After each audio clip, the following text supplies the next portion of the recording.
kicking it off by looking back at this day in pop culture history.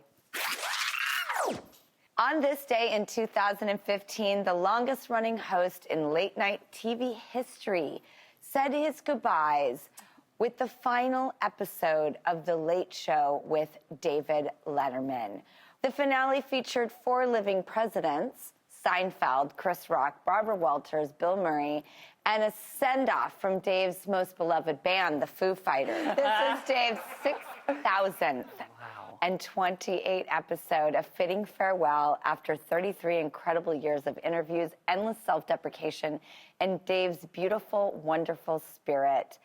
I'm glad that he graced the presence of this studio by showing up for an old friend, me. Yeah, on your birthday, I'll never forget that, like what it was like to see him in here. I mean, he's such a legend. And you guys have your own history. I mean, you doing that show is iconic. I did not know what I was doing on that birthday show of his. That was spontaneity, the definition of spontaneity. I was just playing around with Dave. Yeah, and you two together are just absolute magic. Well, congrats to Dave.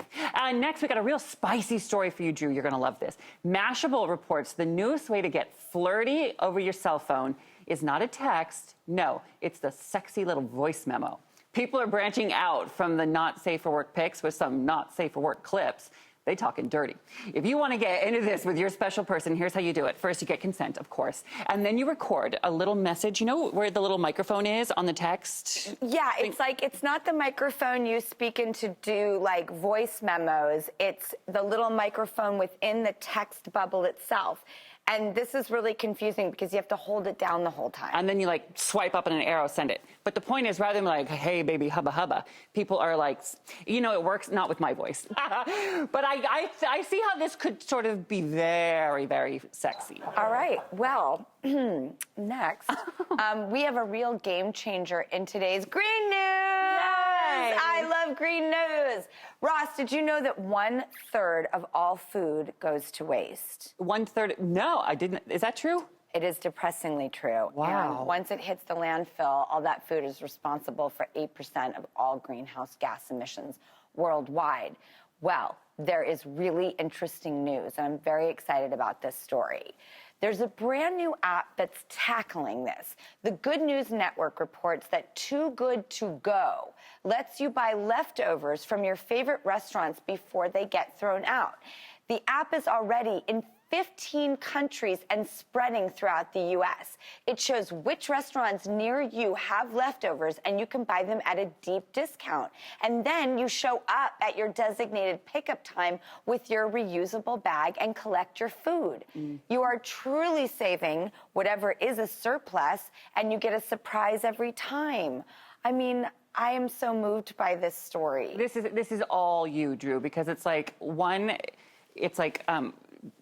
it's the consumer doing one thing to make such a huge difference, right? And this time the consumer's winning because they're getting a good deal. I mean, these prices are cut like big time down. There's major discounts. Food is not getting wasted. You know, we can do these systems differently, and I think this app has actually made it possible, because these are kind of lofty goals and aspirations, at least I talk about. And when I see a company actually putting it into practice, figuring it out, and making a difference in business and people's lives, thank you. I am so excited about this app. Yeah, me too. And I can't wait to see all the restaurants who are going to participate.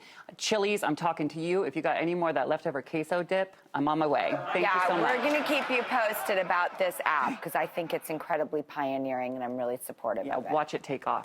All right, and finally, Twitter just added a brand new innovative feature of their own. BBC News reports they're launching something called a tip jar, so you can tip people for their tweets. Yeah, tips. They're just starting to roll out now, but pretty soon you're going to see that tip jar icon next to a user's name, and you can click on it to tip them on Venmo, Cash App, or PayPal. This is odd. It's interesting. Yeah.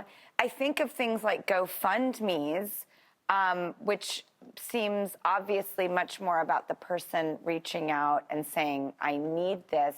This is sort of the other side of the coin. This is like, I like what you did. I'd like to compensate in some way or give you a little extra. Is that sort of the notion? I guess. I want to see how this is going to be used. I mean, if it's just going to be like celebrities begging for money, I'm not interested. But if it's going to be like if somebody sees someone do something incredible and retweets it and says, hey, everyone, support this person who was so charitable or so kind or is in need, then I can get behind that. I just have to see the intent. I agree. It has to be used in the right way. Well, I'm excited. I think we've learned about a lot of new apps that could make a big difference.